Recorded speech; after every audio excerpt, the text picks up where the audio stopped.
सहनाववतु सहनौ भुनक्तु सह वीर्यं करवावहै तेजस्विनावधीतमस्तु मा विद्विषावहै। ओम शांति शांति शांति। वैदिक जीवन पद्धति की इस कक्षा में पुनः सभी साधकों को, सभी दर्शकों को मैं हृदय की गहराइयों से प्रणाम करता हूँ, अभिनंदन करता हूँ। अहर्निश इस वेद विद्या को हम समझ रहे हैं, सुन रहे हैं और एक रोमांच हमारे इस स्वभाव में उतर आता है जब हम अपने व्यवहार को, अपने कर्तव्य को और अपनी निजता को दिव्य भव्य बनाने के लिए वेदों के उपदेश को सुनते हैं। क्योंकि संसार का जो सामर्थ्य है, संसार के लोगों का जो सामर्थ्य है, जो पवित्र स्वभाव है, जो हमारी समता, नम्रता, क्षमता और ममता, इसमें यदि हम विवेक पूर्वक, वैराग्य पूर्वक जीवन को जीना चाहते हैं, अपने कर्तव्यों का ठीक ठीक पालन करना चाहते हैं, तो वेदों का स्वाध्याय अत्यंत आवश्यक है। भारतीय जो परंपरा है, भारतीय जो दर्शन है, वह वेदों के ज्ञान को मूल में रख करके है और वेद सब प्रकार से हमारे जीवन और जगत की दिव्यता के लिए, व्यष्टि से समष्टि की रक्षा के लिए, सुरक्षा के लिए अत्यंत महनीय है। आज हम चर्चा करेंगे आगे। हमने ऋग्वेद के चतुर्थ सूक्त का स्वाध्याय कर रहे थे और इस प्रकार से चतुर्थ सूक्त के प्रथम मंत्र का स्वाध्याय किया था। प्रथम मंत्र में राजा का क्या कर्तव्य है, राजा का कर्तव्य जो दो प्रमुख रूप से बताए थे, उन्हीं के संदर्भ में आगे और हम चर्चा करेंगे। 3-4 मंत्र और हैं जो राजा का कर्तव्य समझाते हैं। हमारे बहुत ही प्रिय और बहुत ही स्नेही आत्मीय हैं आदरणीय हमारे सम्यक सनातन जी। पिछली कक्षा में जो हमने वेद मंत्र पढ़ा था और उसका स्वाध्याय किया था, उनका यह प्रश्न है कि राजा को सर्वभूतेषु चात्मानम, ऐसा जो भाव है कि सब में हम उस ब्रह्म का दर्शन करते हुए राजा का क्या कर्तव्य हो सकता है। क्योंकि जो पहला मंत्र हमने पढ़ा था उसमें यह बात आई थी कि राजा को चाहिए कि तेजस्विता का संपादन करे और अपने शत्रुओं का दमन करे, शत्रुओं की सेना का दमन करे।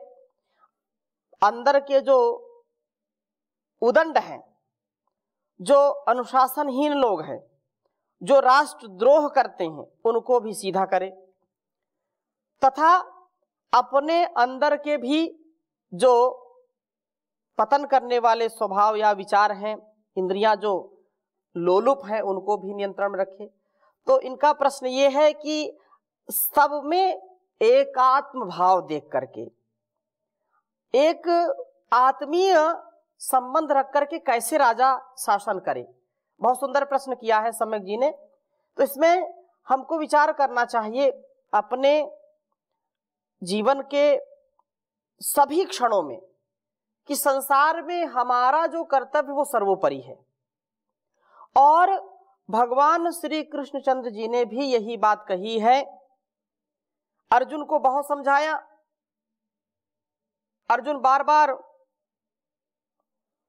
अपने बिल्कुल गिरे मन से, कमजोर मन से, निराश होकर के, हताश होकर के बार बार यही कह रहा कि मैं अपने गुरुजनों का, अपने भाई बंधु बांधवों का कैसे वध करूंगा, कैसे युद्ध करूंगा, ये तो हो नहीं सकता।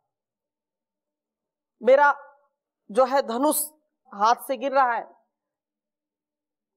मुखम चा परिशुष्यते, मुख भी मेरा सूख रहा है। ये वे पथुश्चा शरीरे में रोम हर्षश्च जायते, ये सारा शरीर मेरा जो है ना बिल्कुल कांप रहा है, मेरा मुख सूख रहा है, जलन हो रही है। क्यों? क्योंकि यह भी एक ऐसी विषम परिस्थिति हो जाती है कि व्यक्ति कैसे अपनों पर वार करे, कैसे युद्ध करे। तो राजा को आत्मत होकर के कैसे युद्ध करना, क्योंकि वो ये कहते हैं कि सब जगह परमात्मा का वास है, सब में परमात्मा है, परमात्मा में सब है, ये सारा संसार ब्रह्ममय है।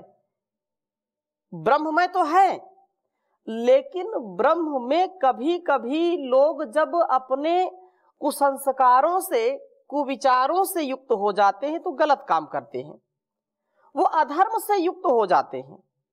तो अधर्म से युक्त हो गया व्यक्ति, अधर्म का पालन करते करते व्यक्ति ढीठ हो जाता है, और लोग बोलते हैं उसकी आत्मा मर गई। आत्मा कभी मरती नहीं, ना कभी उसका जन्म होता है, लेकिन लोग बोलते हैं लोक में इसकी आत्मा मर गई, इसकी आंखों का पानी गिर गया। कहने का आशय क्या है कि आत्म प्रेरणा होते हुए भी व्यक्ति उसका अनादर करता है, आदर नहीं करता, इसलिए उसकी संवेदनशीलता भी दूर हो जाती है, संवेदनहीन हो जाता है, संवेदनशीलता नहीं रह पाती। जैसे राजा को अपने अंदर के शत्रुओं का, अंदर के राष्ट्रद्रोहियों का भी इलाज करना है और बाहर का भी इलाज करना है। ऐसे इलाज करे, लेकिन उसको कोई भी उसमें आक्रोश किए बिना, भगवान ने जैसे अर्जुन को कहा कि युद्धस्व विगत ज्वरः, आप युद्ध करो लेकिन ज्वर रहित होकर के करो। ज्वर रहित का मतलब क्या है? आपको मोह ना हो, लोभ ना हो, न क्रोध हो, ईर्ष्या द्वेष ना हो, ऐसे आराम से अपने कार्य को करो। ये बहुत कठिन काम है, ऐसा कार्य भी करना है और कार्य भी उत्साह के साथ करना है, लेकिन ये विगत ज्वरा कह दिया, ज्वर रहित होकर के करो, बिना किसी उलझन के करो। ये कैसे संभव है? लेकिन ये संभव है, उसको समझने का प्रयास करते हैं। हम सब जानते हैं कि हमारी परंपरा में एक चींटी को भी मारना बड़ा पाप है। यदि चींटी भी गलती से पैर के नीचे आ जाए तो पश्चाताप करना पड़ता है। हिंसा कभी नहीं होनी चाहिए। अष्टांग योग यही सबसे पहले यही बात कही है, यम नियम आसन प्राणायाम प्रत्याहार धारणा ध्यान समाधि, और उसमें कहा यम तो अहिंसा, तो अहिंसा से युक्त हमारा जीवन हो। अब अहिंसा से युक्त है, एक और युद्ध की बात है, एक और हिंसा, एक और अहिंसा कैसे होगा? किसी को थप्पड़ मारना, किसी को आंख दिखाना, यह भी हिंसा में आता है। एक और ये हिंसा है, और एक और एक चिकित्सक, एक डॉक्टर बड़े बड़े औजार लेकर के, तीक्ष्ण औजार लेकर के पेट भी फाड़ देता है, आंख भी निकाल देता है, कभी कभी, कभी कभी दिमाग भी निकाल देता है, हृदय भी निकाल देता है, और पूरे शरीर में बिना दया के वो चाकू छुरी चलाता रहता है, कैंची चलाता रहता है। और एक और यह है कि आपने किसी को चाकू केवल दिखा दिया तो उसमें भी आपको हथकड़ी लग जाएगी, जेल जाना पड़ेगा। किसी ने अगर ये कह दिया कि चाकू दिखा करके जान से मारने की धमकी दी तो जेल के अंदर। और एक और वह चाकू छुरियों से पेट को फाड़ देता है। ये क्या है? इसका तात्पर्य यह है विगत ज्वरा। जब चिकित्सक चाकू चलाता है, छुरी चलाता है, तो जीवन की रक्षा के लिए चलाता है। जब घाव है शरीर में, शरीर अपना है, छोटा सा घाव हो गया उंगली में, तो कोई भी व्यक्ति नहीं चाहता कि मेरी उंगली में कोई फोड़ा फुंसी, कोई भी ऐसी चीज हो जिससे मैं पीड़ित हूं, कोई नहीं चाहता। लेकिन अगर फोड़ा फुंसी हो गई या कोई जो है उसमें विकार उत्पन्न हो गया, जहर बन गया, तो डॉक्टर के पास जाकर के उसकी मरहम पट्टी कराई, दवा भी ली, लेकिन आराम नहीं मिला। फिर क्या करना? डॉक्टर बोलता है देखो भाई, इसको काटना पड़ेगा। है तो मेरी उंगली, लेकिन कैसे काटे, अपना अंग कैसे काटे? चिकित्सक से बोलते हैं और कोई उपाय बताओ। बोले उपाय कोई नहीं है, अगर आपने इसका मोह किया तो पूरे हाथ में सड़न पैदा हो जाएगी, पूरा हाथ विकृत हो जाएगा, पूरा हाथ काटना पड़ सकता है। अच्छा ठीक है, ठीक काट दो। अब एक हाथ पूरा बचाना है तो उंगली काट दिया हमने। कुछ दिन बाद फिर भी राहत नहीं मिली, इंफेक्शन बढ़ता गया बढ़ता गया। डॉक्टर बोलता है देखो भाई जहर तो बहुत फैल गया है, अब हाथ पूरा इसको काटना पड़ेगा और कोई उपाय नहीं। मैं कार्य कैसे करूंगा? व्यक्ति बोलेगा कार्य कैसे होगा? बोले फिर तो पूरा शरीर आपका गड़बड़ हो जाएगा। फिर उसने फिर पूरा हाथ काट दिया, फिर यहां से काट दिया। कहने का आशय क्या है कि इस शरीर में जहर ना फैले, इस शरीर की रक्षा के लिए हमको इन छोटे छोटे अंगों को भी यदि कुर्बान करना पड़ता है तो हम कर देते हैं। चाहते नहीं है लेकिन इस शरीर को हमको स्वस्थ रखना है। ऐसे ही राजा का कर्तव्य होना चाहिए कि बिना किसी राग के, बिना किसी द्वेष के, जो समाज में अपसंस्कृति को, पाप को, अत्याचार को, अविद्या को, अंधकार को, अन्याय को बढ़ाना चाहते हैं, ऐसे कुत्सित मानसिकता वाले लोगों को तत्काल दंडित करना चाहिए, तत्काल उनका उपचार करना चाहिए। शठे शाठ्यम समाचरेत, टिट फॉर टैट, जैसे को तैसा। क्योंकि केवल उनकी बात नहीं है, वो भी अपने हैं, लेकिन उनके स्वभाव से समाज का ढांचा बदल जाता है। समाज में ऐसे लोग वायरस की तरह फैल जाते हैं और पूरा संसार संक्रमित हो जाता है। इसलिए जैसे चिकित्सक अपने कर्तव्य को निभाता हुआ बिना किसी राग के, बिना किसी देश के उस अंग को साफ कर देता है, वैसे राजा को भी करना चाहिए। जैसे एक न्यायाधीश समाज में न्याय की स्थापना के लिए दंड दे देता है, मृत्यु दंड दे देता है कई बार, लेकिन उसको कोई उससे राग नहीं, ना कोई द्वेष है, ना उसको कोई क्रोध है, लेकिन उसको दंड दे दिया। ऐसे ही राजा का भी कर्तव्य है। तो सम्यक जी का जो प्रश्न था ये इस प्रकार से समझ लेना चाहिए। थोड़ा सा और मैं निवेदन करूंगा इन वेद मंत्रों का सार जो है, तो दूसरे मंत्र में भी बहुत सुंदर बात कही है कि राजा राष्ट्र में भ्रमण करके निरीक्षण करता हुआ बुराइयों को दूर करे। कहा है ओम तव भ्रामा स आशुया पत्यंचनु स्पृशा धृषता शोषुचानः तम पुष्यग्ने जुह्वां पतंगाना सांदिन्तो विसृजा विश्वगुल्काः। तव भ्रामा स आशुया पत्यंतनु स्पृश धृषता शोषुचानः तपुष्यग्ने जुह्वा पतंगानासन्नितो विसृजा विश्व गुल्काः। कि हे राजन, तव भ्रामासः, तेरी गतियां सदा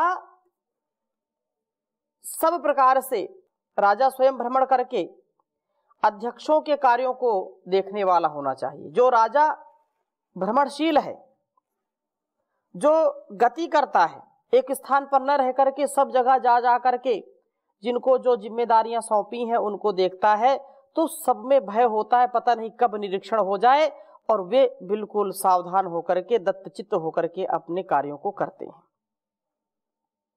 तो राजा को सब जगह चक्कर लगा करके राज्य में, राष्ट्र में सबका अवलोकन करना चाहिए। और आशुया, आशुया शीघ्रता से पतंती, यह देखने वाला हो, अर्थात राष्ट्र में स्वयं चक्कर लगाता हुआ सबके कार्यों को देखने वाला होना चाहिए। शोषुचाना, खूब दीप्त होता हुआ, धृषता, धर्षण सामर्थ्य से, अनुस्पृशा, सब का स्पर्श करने वाला हो, अर्थात जहां भी तू कमी देखे उसे तत्काल दूर करने वाला होना चाहिए राजा। ये ईश्वर की ओर से उपदेश है राजा के लिए कि तेरा कार्य बैठे बैठे नहीं, अपितु संक्रमण का है, चक्कर लगा लगा करके, घूम घूम करके, जहां भी कमी हो तत्काल उसको दूर करो। कितना महनीय उपदेश है। और ऐसा यदि हम जीवन में उतार ले तो अपना घर, परिवार, समाज, राष्ट्र सुंदर बन सकता है। और हमारे ऐसे महापुरुषों ने किया है। इसलिए आगे कहा, अग्ने राष्ट्र की प्रगति के कारणभूत राजन जुह्वा, अपनी शक्ति की अग्नि की ज्वालाओं के कारण हुयते शत्रुभा यस्याम आसंदितः न खंडित हुआ तू तपुंसी शत्रु संतापक अस्त्रों वाला पंतगान, आकाश में फेंके जाने पर गति करने वाले बाण आदि को तथा उल्काओं की तरह प्रतीत होने वाले बम आदि को विश्व चारों ओर विसृष्ट करने वाला हो। इस त्रिविध अस्त्र शस्त्र से तू शत्रुओं का संतप्त कर उनको नष्ट कर। राजा का यह कार्य अत्यंत आवश्यक है कि भ्रमण करे और अपने राष्ट्र की रक्षा के लिए सदा ऐसे अस्त्र शस्त्रों से सुसज्जित रहना चाहिए जो शत्रुओं का जो है मनोभाव बिल्कुल कपा दे, उनको भय हो जाए कि राजा तो बहुत बलशाली है, और वो आंखें बिल्कुल जो है नीची करके सदा अपना कार्य करे, आंखें कभी ऊपर ना करे, अर्थात उसके अंदर भय होना चाहिए। गुप्तचरों का प्रेषण, यह भी एक राजा का एक विशेष गुण है, ये होना चाहिए। तो कहा, राजा गुप्तचर रूप आंखों से राष्ट्र को सम्यक रूप से देखता हुआ उचित व्यवस्थाओं को शीघ्रता से करने वाला हो। कोई भी अघशंसा राजा को अपने वशीभूत न करने वाले इन अघशंसों को राजा उचित दंड दे। कहा कि हे राजा, तीसरे मंत्र में कहा कि प्रतिस्पर्शो विसृजा तूर्णितमो भवा पायुर्विशो अस्या अदब्धः योनो अघशंसो यो अन्त्यंतग्ने माकिष्टे व्यथिरा दधर्षित। कहा कि तू तूर्णितमः भव, कार्यों को शीघ्रता से करने वाला हो। अब कुछ लोग जो है चीजों को खींचते रहते हैं, हाँ हाँ ठीक है, हो जाएगा हो जाएगा हो जाएगा, और फिर प्रजा में असंतोष हो जाता है। तो राजा को जो कार्य करना है उसको शीघ्रता से करना चाहिए। जो समस्याएं हैं उनको भी समाधान शीघ्रता से उन समस्याओं का भी करना चाहिए। अदब्धा, काम क्रोध आदि से न हिंसित होता हुआ, क्योंकि राजा यदि काम क्रोध लोभ मोह में फंस गया तो राष्ट्र का भी कल्याण नहीं हो सकता है। इसलिए अस्याविषा, इस प्रजा का पायु रक्षक होना चाहिए, जो अघशंसा बुराइयों का संसन करने वाला होना, दूरे हमारे से दूर अथवा यह अंति जो समीप है व्यथि पीड़ित करने वाला, तुझे माँ की सा मत आदर्शित धर्षित करने वाला, कोई भी अघशंस तुझे पराभूत न कर सके, वह तेरे लिए दंडनीय हो, अर्थात उसे दंड देकर तू प्रजा का रक्षण करने वाला बन। जो हिंसा करने वाला है समाज में, जो लोगों को हिंसित करने वाला है, उसको स्वयं दंडित कर। और चौथे मंत्र में भी बहुत सुंदर बात कही, ओम उदग्ने तिष्ठ प्रतया तनुष्वा न्यामित्राम ओषितातिमग्न महेते यो नो अरातिम समिधान चक्रे नीचातम धक्षत्यमस्तम न शुष्कम। कहा कि हे राजन, उत्तिष्ठ, आलस्य रहित होकर के, जागृवी अर्थात जागृत होकर के उठ खड़ा हो, प्रति आतनुष्व, समन्तात अपनी शक्ति का विस्तार कर, तिग्महेते, तीक्ष्ण शस्त्रों वाले राजन, अमित्रान, शत्रुओं को, निओषतात, निश्चय से आप जलाने वाले, भस्म करने वाले हों। हे संविधान, शक्ति व ज्ञान से अपने को दीप्त करने वाले राजन, यह जो हमारी अरातिम शत्रुता को चक्रे करता है, उस शत्रुभूत पुरुष को आप नीचा न्यग्भूत करके धक्षी ऐसे नष्ट कर दें, ऐसे जला दें जैसे कि शुष्कम अतसम, सूखे काष्ठ को जला दिया करते हैं।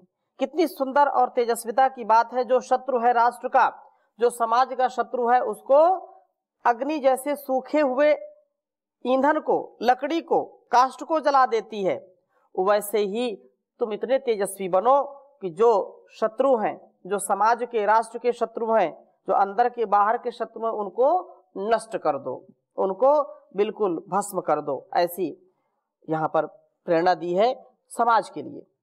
और शत्रु के विनाश में कोई भी संकोच नहीं करना चाहिए। जहाँ शत्रुओं का विनाश करने में लोगों को संकोच होता है, वहां पर फिर अनेक प्रकार के व्यवधान उत्पन्न होते हैं।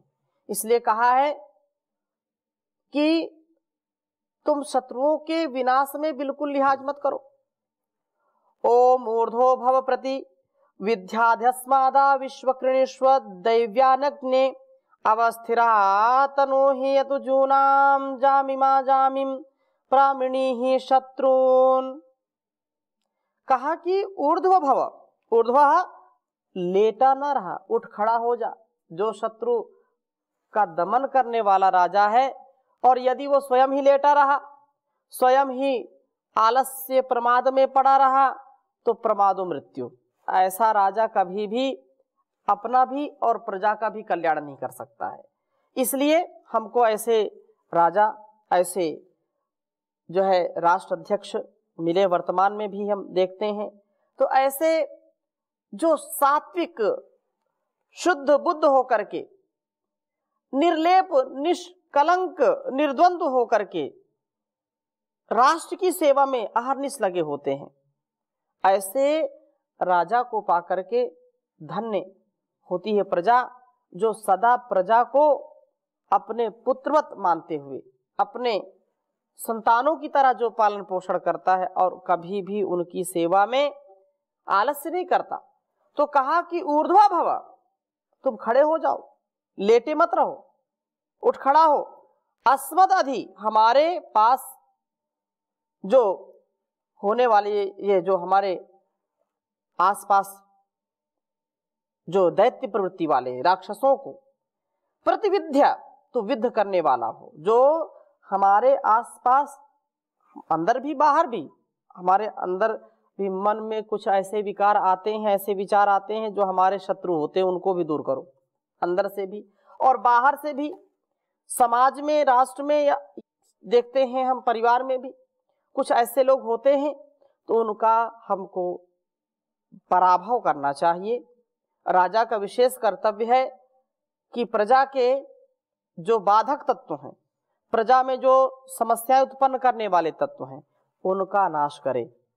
अग्ने राष्ट्रोन्नति साधक राजन तु दिव्यानि आविष्कृष्व, दिव्य शक्तियों को प्रकट करने वाला हो, तू अलौकिक शक्ति वाला बन।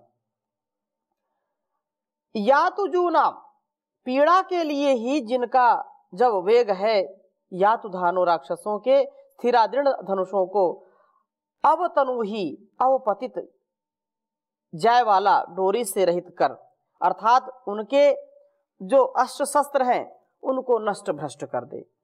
जामिम, चाहे रिश्तेदार हो या अजामिम, बहुत सुंदर बात कही, अजामिम चाहे रिश्तेदार ना हो। जैसे भगवान ने अर्जुन से यही तो बात कही, और अर्जुन बार बार बोल रहा है कि ये मेरे पितामह है, ये मेरे गुरु हैं, ये मेरे भाई हैं, चचेरे हैं, ये हैं।